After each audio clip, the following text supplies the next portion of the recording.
আমিরুল মুমিনিন সাইয়েদনা উমর ইবনুল খাত্তাব রাদিয়াল্লাহু আনহুম আজমাইনের খিলাফতের সময়কার কথা। পারস্যের বিখ্যাত সেনাপতি গভর্নর হুরমুজান মুসলিমদের হাতে বন্দী। তাকে উমর ইবনুল খাত্তাবের সামনে আনা হইল। উমর রাদিয়াল্লাহু তখন ব্যস্ত, বিভিন্ন জায়গায় তিনি মুসলিম সেনাবাহিনীকে পাঠাচ্ছেন। তিনি হুরমুজানকে প্রশ্ন করলেন যে, আমরা মুশরিকদের ভূমিতে অভিযান পাঠাচ্ছি, এ ব্যাপারে তোমার কি মতামত? জবাবে হরমুজান বলল, এই ভূমি এবং এই ভূমিগুলার অধিবাসীদের অবস্থা হলো একটা পাখির মতো। পাখির দুইটা ডানা, দুইটা পা, একটা মাথা। একটা ডানা ভেঙে ফেলবেন, আর একটা ডানা থাকবে। দুটা ডানা ভেঙে ফেলবেন, পায়ের উপর ভর দিয়ে থাকবে। কিন্তু যদি মাথা কেটে ফেলেন, তাহলে আর কোনো কিছু কোনো কাজে আসবে না। মুসলিমদের শত্রুদের অবস্থা হলো, একটা ডানা হলো রোমের ক্রাইসার, রোমের সম্রাট, আরেকটা ডানা হলো পারস্য, দুইটা পা আর মাথা হলো খসরু। আপনি যদি খসরুকে আক্রমণ করেন, এই পাখি শেষ হয়ে যাবে। আপনি মুসলিমদের বলেন খসরুকে আক্রমণ করতে।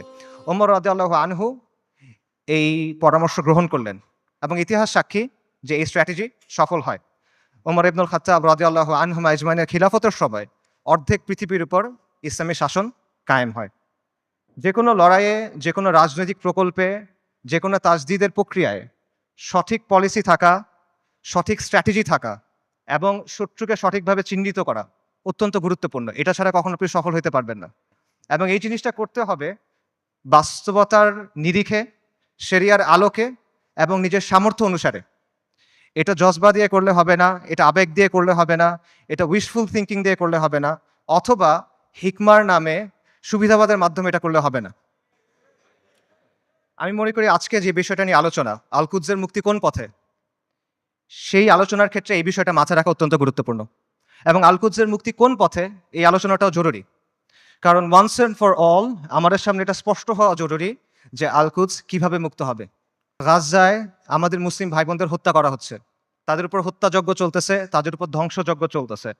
শিশুদের হত্যা করা হচ্ছে, নারীদের হত্যা করা হচ্ছে, বৃদ্ধদের হত্যা করা হচ্ছে, পুরুষদের তো হত্যা করা হচ্ছেই। তারা মারা যাচ্ছেন বুলেটের আঘাতে, বোমার আঘাতে, ধ্বংসস্তূপের নিচে চাপা পড়ে, শ্বাসরুদ্ধ হয়ে, জ্যান্ত আগুনে পুড়ে, চিকিৎসার অভাবে, ওষুধের অভাবে, অনাহারে, না খেতে পেয়ে। বাসা বাড়ি থেকে শুরু করে হসপিটাল, ইউনিভার্সিটি, রিফিউজি ক্যাম্প, কোনো কিছু বাকি নাই। ইহুদিরা সব জায়গায় হামলা করতেছে। আমেরিকা, পৃথিবীর top medical journal the Landsat সেটা বলছে যে গাজায় প্রায় 2 লক্ষ মানুষ মারা গেছে, কিন্তু এই সংখ্যাটা নিশ্চিত করা যাচ্ছে না, কারণ লাশগুলো ধ্বংসস্তূপের নিচে চাপা পড়ে আছে। এবং এটা পুরো পৃথিবীর কাছে স্পষ্ট যে ইহুদিরা এখানে একটা গণহত্যা চালাচ্ছে, এথনিক ক্লেন্সিং করতেছে, জাতিগত নিধন এবং জেনোসাইড চালাচ্ছে তারা। খোদ ICJ, international court of justice, তারা বলছে গাজায় যেটা হচ্ছে এটা গণহত্যা হিসেবে কোয়ালিফাই করতে পারে। অ্যান্ড ইয়েট কেউ কিছু করে নাই। এটা সবার চোখের সামনে হচ্ছে। এটা কোনো পাথরের নিচে হচ্ছে না, কোনো গর্তের ভিতরে হচ্ছে না, কোনো অন্ধকার কোনায় হচ্ছে না। এটাকে বলা হচ্ছে the world's most televised genocide. এটা লাইভ স্ট্রিমিং হচ্ছে, আপনি চোখের সামনে দেখছেন কি হচ্ছে, আপনি লাইভ আপডেট পাচ্ছে, বাকি কেউ কিছু করে নাই। আন্তর্জাতিক আইন, মানবাধিকার, আন্তর্জাতিক সম্প্রদায়, জাতিসংঘ কেউ কিছু করে নাই, তারা এখানে নিষ্ক্রিয় দর্শক। আর পশ্চিমা বিশ্ব, আমেরিকা, ইউরোপ, তারা সক্রিয়ভাবে এই গণহত্যায় মদত দিচ্ছে। তারা ইসরায়েলকে অস্ত্র দিচ্ছে, তারা ইসরায়েলকে ফিনান্সিয়ালি হেল্প করতেছে এবং তারা ইসরায়েলকে কূটনৈতিকভাবে হেল্প করতেছে। আর মুসলিম বিশ্বের মুসলিম বিশ্বের শাসকদের কি অবস্থা? তাদের অবস্থা হলো তারা একদিকে কিছু বিবৃতি দিচ্ছে আর পেছনে তলে তলে তারা ইসরায়েলের সাথে নর্মালাইজেশন করতেছে। এটা হলো বাস্তবতা। কালকে যদি তারা ওখানে থার্ড টেম্পল বানানো শুরু করে, তাদের তৃতীয় মন্দির বানানো শুরু করে, কে কি করবে বলেন? যাদের কথা এতক্ষণ বললাম, এরা কে কি করবে? কেউ কিচ্ছু করবে না। এটা বাস্তবতা। খালাস, এর চেয়ে খারাপ আর কোনো পরিস্থিতি হইতে পারে না। কাজেই এই অবস্থায় এই প্রশ্নের উত্তরটা আমাদের কাছে স্পষ্ট হওয়া দরকার যে আল কুদসের মুক্তি কোন পথে। এবং এই প্রশ্নের উত্তর কঠিন না। এই প্রশ্নটাও সহজ, প্রশ্নের উত্তরও সহজ। আল্লাহ আজ্জা ওয়া জাল কোরআনে এই প্রশ্নের উত্তর দিয়ে দিয়েছেন। আমাদের ইতিহাস থেকে এই প্রশ্নের উত্তর স্পষ্ট, এবং এই সময়েও, এই যুগেও, সাম্প্রতিক সময়েও এই প্রশ্নের উত্তর অনেকে আমাদের কাছে স্পষ্ট করে দিয়েছেন। কিন্তু স্পষ্ট উত্তর, সহজ উত্তর আমরা সহজে মানতে পারি না। উত্তর অনেক সহজ, উত্তরটা নেওয়া কঠিন। সো এই জন্য এই প্রশ্নের উত্তরটা স্পষ্ট করা দরকার। আমি আসলে এই জন্যই আজকে আসছি। আমার এখানে আসার কথা ছিল না। I had different plans. এই সেমিনারটা আমার অ্যাটেন্ড করার কথা ছিল না। যে কয়টা কারণে অ্যাটেন্ড করা, তার অন্যতম বা প্রধান কারণ হইলো যে আমার কাছে মনে হয়েছে আমি অনেক জায়গায় গেছি, অনেক কথা বলছি। বাট এই কথাগুলো বলা হয় নাই এবং এই কথাগুলো বলা প্রয়োজন।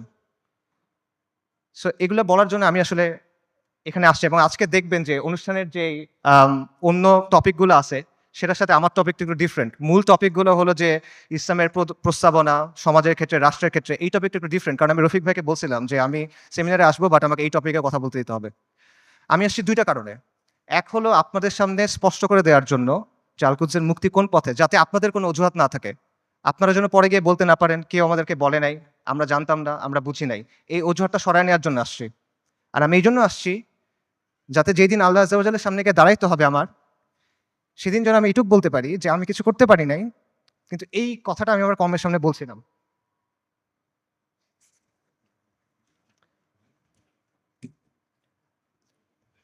আল কুদসের মুক্তি কোন পথে, এই আলোচনাটা ঢুকার আগে কয়েকটা বিষয় একটু ক্লিয়ার করা দরকার। একটা বিষয় হলো যে শত্রুর নির্মমতা বা শত্রুর নিষ্ঠুরতা, এটা আসলে এখানে মূল সমস্যা না।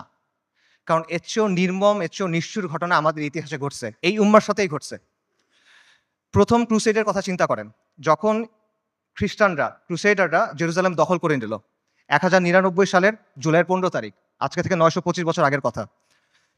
খ্রিস্টান ইতিহাসবিদরা লিখছে যে তারা এমনভাবে ম্যাসাকার করছে যে রাস্তায় কিছু কিছু জায়গায় পায়ের গোলারি পর্যন্ত মানুষের রক্ত ছিল, আর কিছু কিছু জায়গায় রক্ত ছিল হাঁটু পর্যন্ত, মুসলিমদের রক্ত। এবং তারা জেরুজালেম পর্যন্ত যাওয়ার সময় যতগুলো শহর পার হয়েছে প্রত্যেকটা শহরে ম্যাসাকার করছে, রেপ করছে, লুট করছে, আর্সন করছে, আগুন লাগাই দিছে। এবং এখানেই শেষ না, তারা ক্যানিবালিজম করছে। ক্যানিবালিজম বুঝেন? মানুষের মাংস খাওয়া। এটা ঐতিহাসিকভাবে প্রমাণিত। সিরিয়ার উত্তর পশ্চিমে একটা শহর আছে আল মারাতুন নুমান। এই শহরে 1098 সালে খ্রিশ্চিয়ান হিস্টোরিয়ানদের লেখার মধ্যে আসে যে তারা মুসলিমদের লাশ সিদ্ধ করে খাইছে, বড়দের লাশ, প্রাপ্তবয়স্কদের লাশ এবং শিশুদের লাশ স্পিড রোস্ট করছে। স্পিড রোস্ট মানে বোঝেন? একটা বড় লোহার শিক থাকে, সেই শিকের মধ্যে একটা জন্তুকে এফোর ওফর করা হয়, মনে করেন একটা কবুতর বা একটা মুরগি। তারপর এটা আগুনের উপর ঝুলানো হয় শিকটা, তারপর এটা ঘুরানো হয়, তখন আগুনটা ঝলসায় মাংসটা রান্না হয়। আপনারা অনেক সময় দেখবেন যে গ্রিল চিকেন এভাবে রান্না করে। এইভাবে মুসলিমদের শিশুদের রান্না করে খাইছে। আমি বানায় বলতেছি না।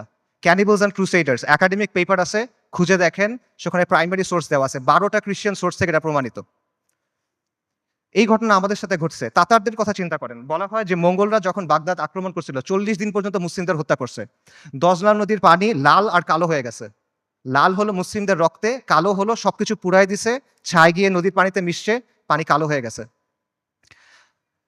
নবী সাল্লাল্লাহু আলাইহি ওয়াসাল্লামের সময়ের কথা চিন্তা করেন, খাব্বাব ইবনে আরাদ রাদিয়াল্লাহু তাআলা আনহু, তিনি রাসূলুল্লাহ সাল্লাল্লাহু আলাইহি ওয়াসাল্লামের সাথে এসে যখন কথা বলতেছেন, রাসূলুল্লাহ বলতেছেন যে তোমাদের আগে এমন উম্মাত ছিল যাদের হাড় থেকে মাংস লোহার চিরুনি দিয়ে আলাদা করা হয়েছে, তাদের মাথা থেকে দ্বিখণ্ডিত করা হয়েছে, এবং সাহাবীদের উপর তো অনেক অত্যাচার নির্যাতন হয়েছে, এটা আমরা জানি। কাজেই অত্যাচার নির্যাতন এটা এখানে মূল ইস্যুটা না। আমার কথা ভুল বুঝবেন না, আমি বলতেছি না যে আমাদের গাজ্জার ভাই বোনরা তারা যেই কুরবানি করতেছেন, যে কষ্ট করতেছে, আমি এটা ডাউন প্লে করতেছি না। I am saying this just to put this things into perspective. মানে বিষয়টা বোঝা যে এইটা আগে ঘটেনি এমন না, এরকম ঘটনা আগেও ঘটছে। সমস্যা এখানে না, সমস্যা অন্য জায়গায়। সমস্যাটা হলো যে ক্রুসেডারদের সময় যখন আগ্রাসন হয়েছে, তাতারদের সময় যখন আগ্রাসন হয়েছে, তখন মুসলিমরা ক্রুসেডারদের সামরিক শক্তিকে সমীহ করত। তারা তাতারদের যে হিংস্রতা, এটা নিয়ে কনসার্ন ছিল, কিন্তু ওদের নিয়ে ফ্যাসিনেশন ছিল না, তাদের নিয়ে মুগ্ধতা ছিল না। আপনি তাদের লেখা যদি পড়ে দেখেন, দেখবেন যে ক্রুসেডের সময় যেসব মুসলিম হিস্টোরিয়ানরা লিখছেন, তারা ক্রুসেডার নিয়ে মজা করতেছে যে তাদের কাজকর্ম এমন কেন, তাদের বিশ্বাস এমন কেন, তাদের কালচার এমন কেন। তাতারদের সময় একটা বিখ্যাত ঘটনা আছে, অনেক আলেমদের আলোচনায় শুনবেন, যে হুলাকু খানের মেয়ে, বলা হয় হুলাকু খানের মেয়ে, তাতারদের নেতার মেয়ে বাগদাদ শহরে বের হয়েছে। সে একজন আলেমকে দেখছে, তাকে গিয়ে প্রশ্ন করতেছে, এই তোমাদের কোরআনে না লেখা আছে আল্লাহ তোমাদের বিজয়ী করবেন, আল্লাহ তোমাদের কর্তৃত্ব দিবেন, তোমরা সম্মানিত হবা, আর এটা কোরআন তো ভুল, কারণ আমরা তোমাদের উপরে কর্তৃত্ব করতেছি, তোমরা আমাদের অধীনস্থ। তখন সেই আলেম বলছেন যে রাখাল যখন ভেড়া নিয়ে যায় তখন সাথে কিছু কুকুর নিয়ে যায়, গার্ড ডগস। কেন নেয়? কারণ ভেড়া যখন পাল থেকে বের হয়ে যায় তখন কুকুর ছেড়ে দিতে হয়, কুকুরের ধাওয়া খেয়ে ভেড়াগুলো আবার পালে ফেরত আসে। তোমরা তাচাররা হলো এই কুকুর। আল্লাহ তোমাদেরকে পাঠাইছেন কারণ আমরা দিন থেকে সরে গেছি। তোমাদের ধাওয়া খেয়ে আমরা দিনের দিকে যখন ফিরবো, তখন যিনি তোমাদের ছাড়ছেন তিনি তোমাদের আবার বেঁধে ফেলবেন।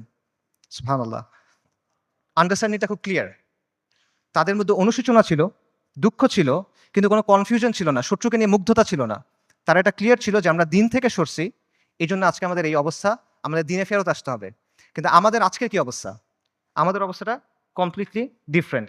যারা আমাদেরকে হত্যা করতেছে, যারা আমাদের উপর আগ্রাসন চালাচ্ছে, তাদের নিয়ে আমাদের মধ্যে মুগ্ধতা কাজ করে, তাদের নিয়ে আমাদের মধ্যে ফ্যাসিনেশন কাজ করে, এবং আমরা মনে করি যে আমরা আরো বেশি করে কুফারের মতো হইতে হবে, আমাদের কুফারের অনুকরণ করতে হবে, তাহলে মনে হয় আমরা জিততে পারবো, তাহলে মনে হয় আমাদের দুরবস্থা যাবে। এবং আমরা মনে করি যে কুফারের যে তন্ত্রমন্ত্র আছে, কুফারের যে বাদ মতবাদ আছে, এগুলোর মাধ্যমে মনে হয় দিনের খেদমত হবে।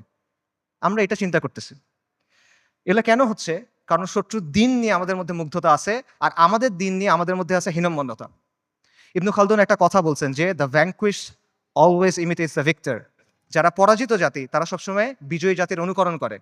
এক্স্যাক্টলি সেম জিনিসটা এখানে হচ্ছে। ক্রুসেডের সময়, মঙ্গলদের আগ্রাসনের সময় আমরা সামরিক এবং রাজনৈতিকভাবে পরাজিত ছিলাম, কিন্তু আদর্শিকভাবে পরাজিত ছিলাম না। এখন আমরা সামরিক, রাজনৈতিকভাবে পরাজিত, আমরা আদর্শিকভাবে পরাজিত, আমরা মনস্তাত্ত্বিকভাবে পরাজিত। এই কারণে সহজ যে উত্তর, সহজ যে সমাধান, এটা আমরা গ্রহণ করতে পারি না।